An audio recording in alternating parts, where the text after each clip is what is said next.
Hi there, welcome to Gong Show Garage. Today I'd like to do a heads-to-head video between the Craftsman 6.75 and the Ego Self Propelled Mower. And I'll tell you the reasons why I went with the Ego over the Craftsman now. I've had this unit for quite a few years. It's done its job, no bones to it, but I'm going to show you some of the reasons why I thought this was underwhelming and what they've done better in this one. So let's first of all start off with the fact that this is electric start. I paid extra money for it. So what I paid for this one back in the day is very similar to what I paid for this one. They're both around the $800, in Canada of course. They're both around $800.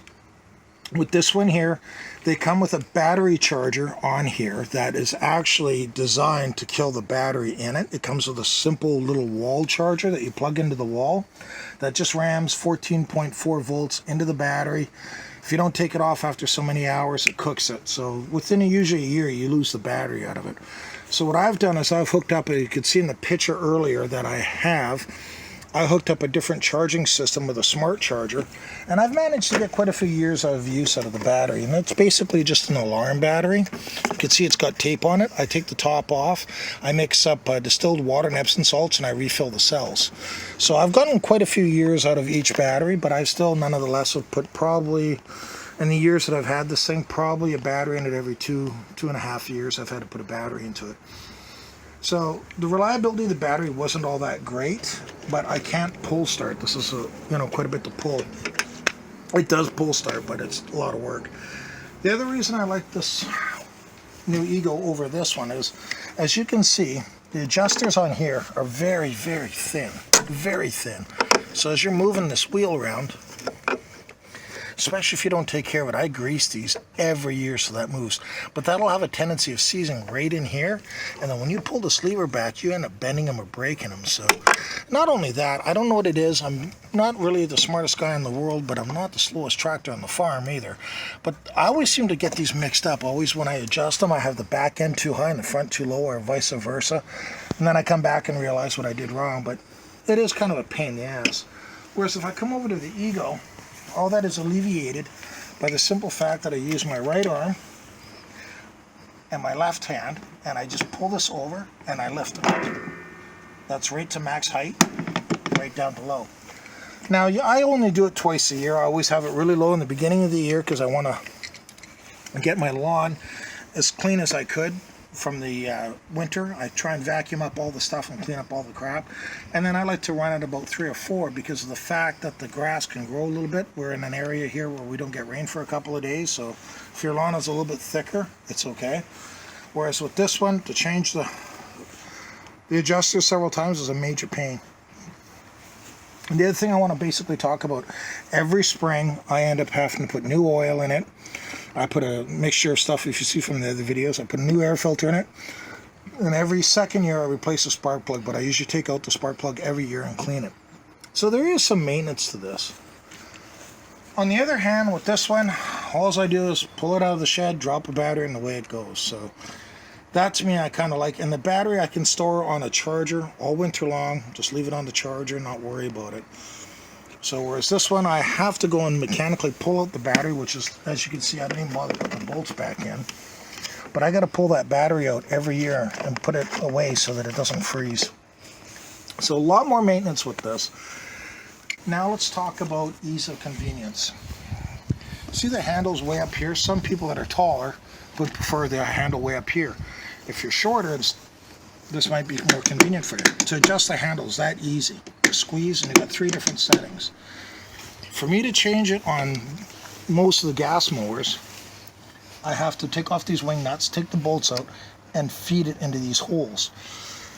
So if your wife says, "Oh, I'll mow the lawn for you," she can walk out and do the lawn really easy because she can adjust it to her height. If I have it set up for this height, it's uncomfortable for her. So this way now it's easier for her. She can adjust it to the height that she wants. So that's why I like it personally in the middle. I have a gravel driveway, as you can see, and I have cars that are there. I have a backyard that I got to get to the lawn. Now, if I take this one down in front of that truck,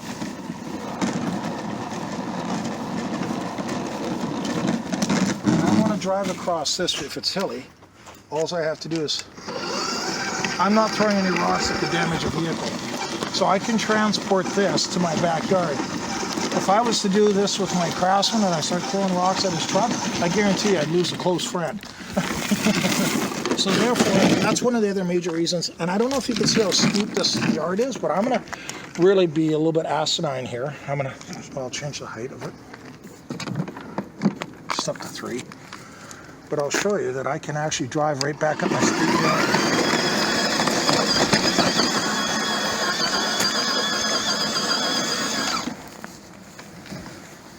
If you see in our other videos, that's what I have to put in the bushings every year on the lawnmower for the Craftsman, because the fact that if I don't put that in, those wheels will seize up. So we did talk about the adjusters, but the bushings inside of here seize up. If you go to the Ego one, it's got bearings in there, so that's no longer an issue for me. So I will never have to do that again, which is going to be a nice, pleasant surprise. Now, getting back to the batteries for a moment, there are some great guys who do some awesome videos out there on the Ego equipment, but one of the things that I think that everybody's really lacking is talking about the battery technology. And the reason I'm really excited about this product line is, although they have 4 different sizes of battery, this is a 7.5. This is my personal 5 amp battery, and you can see the size differences. And here's 2.5, and they do have a 2 amp one. So what I wanted to show you is I've taken apart my 5 amp battery. And the reason I did that is I want to show you the comparison of the technology change that we've had.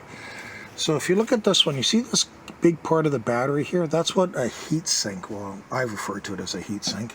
And there's a fabric in there, and what happens is as it heats up, it liquefies and it pulls the heat off the cells, keeps it to a steady temperature, and then what happens is the battery cools, it resolidifies. So it's constantly trying to keep the temperature of the cells at the same temperature.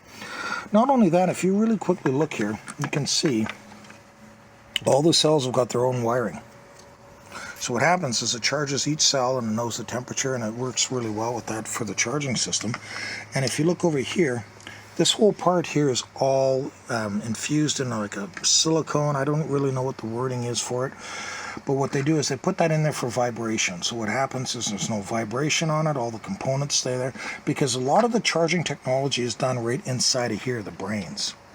So what happens is, if this is all left open exposed, like I've taken apart the Ego, I've taken apart other batteries, and I've seen the technology that they have inside of them. Well, this all being exposed to the environment, they will corrode, especially if you store them in the lawnmower and stuff like that. So with these guys, they seal it all, so all the electronics is well protected.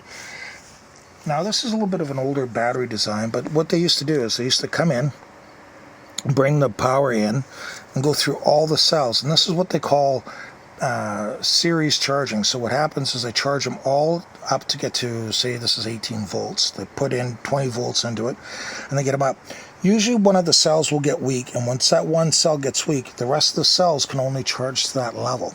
And what happens is when that happens, the rest of the battery is very weak. Although you might still have good cells in it, with the Ego, the cells are maintained really well. And for thermal protection, they use a way better system in this one, whereas these guys use a thermocouple that goes right down inside the battery, so if it gets hot in there, it shuts it off, and that's how it protects it. So you can see there's a huge difference in the technology and the charging and the battery maintenance and all that stuff. So the reason I like this is I can leave this on a charger all winter long, not have a problem. If I have a power outage, I can slide an inverter on it and get 120 volts to keep my laptops going, my phones going. This one here, if I leave that in the battery charger, I guarantee you I'm going to cook that battery, because that's the first battery that sits up inside the tool, and it's going to be susceptible to heat. So if you look at these ones here, once again, you see all the venting? The whole battery, and you can see there's gaps in between all the cells. That's for airflow. 2 things kill a rechargeable battery: overcharging and heat. Well, these guys do everything that they can to prevent both of them. And what happens, a lot of these used to be a 1.2 volt cell. These are the 4 volt Panasonic cells. I don't know how accurate this is, but quite apparently it's the 4 volt cells that are used in Tesla cars and stuff like that. I don't know how accurate that is, so feel free to hit the comment section with that one. But I know that they're Panasonic cells because I've taken one apart, cut it open, and I know that's actually heat sink. So That's 4 volts versus 1.2. First of all, now with the mandated ethanol in the fuel, if you know you're a guy that rides motorcycles that have got carburetors on it, or anybody's got a carburetor, you know for a fact that ethanol is bad for carburetors. So if you run ethanol in these things, you're going to guarantee to have a problem. Ethanol attracts moisture, it's a problem. Fuel injected cars, it's not a big issue because you go through so much fuel. And not only that, the injectors and all that are set up for ethanol. These aren't. So what's going to happen is it's going to be very hard on there. So since I've had this lawnmower, I've always ran the Chevron 94 octane because it says right on the pumps, contains no ethanol. I'm not promoting Chevron because like all fuel companies, they've got their challenges, but they have no ethanol or marine gas. Whereas I don't have to worry about that with this one. I don't have to worry about going and getting gas. And now with gas, there's no way I'd run a gas mower with gas that's over 90 days old. This one, I'm not worrying about that. I don't have to worry about my wife going and getting gas in her vehicle and hating the smell of gas. Not only that, the smell of gas, whenever you come in from the house, you can always smell it. And I don't know, from a tree hugger perspective, these things actually will produce more emissions than most cars. So if you're looking at it from that way, it's actually bad for the environment. Not only that, here's the other thing that I really don't mention enough, but the heat that comes off this motor. If it's a hot sunny day, you're going to get hot pushing this thing around in the hot sun. So now the other major points I want to talk about is, I won't do it for this video, but I usually lay on the ground to change the height of the wheels. So for me to change the height of the wheels, I got to get down on the ground. As you saw earlier, that it was very easy for me to change it on that. And pull starting is not feasible for me. So if my battery's not working, I got to charge it. I got to wait several hours for it so that I can charge it up to go. This thing is reliable. I can come home after work. I'm sore after work, but I can do this, quickly mow my lawn, and then go rest. Quickly, what I want to show you is, look at that. You just lift up that and you know how much grass is in there. I've got the mulcher in there, so that's why it's not got any grass in there. I left the mulch in there. And that's all you have to do is take that out, and it'll bag. But the reason I want to show you that is, look at, I open that up, go, oh, that's how much grass I have in there. Okay, in this part of the video, what I want to talk about is the starting of the two units. This one here is the Craftsman, once again. And what we're going to do is I'm going to show you, unfortunately, it's a little hard on me to pull start this one.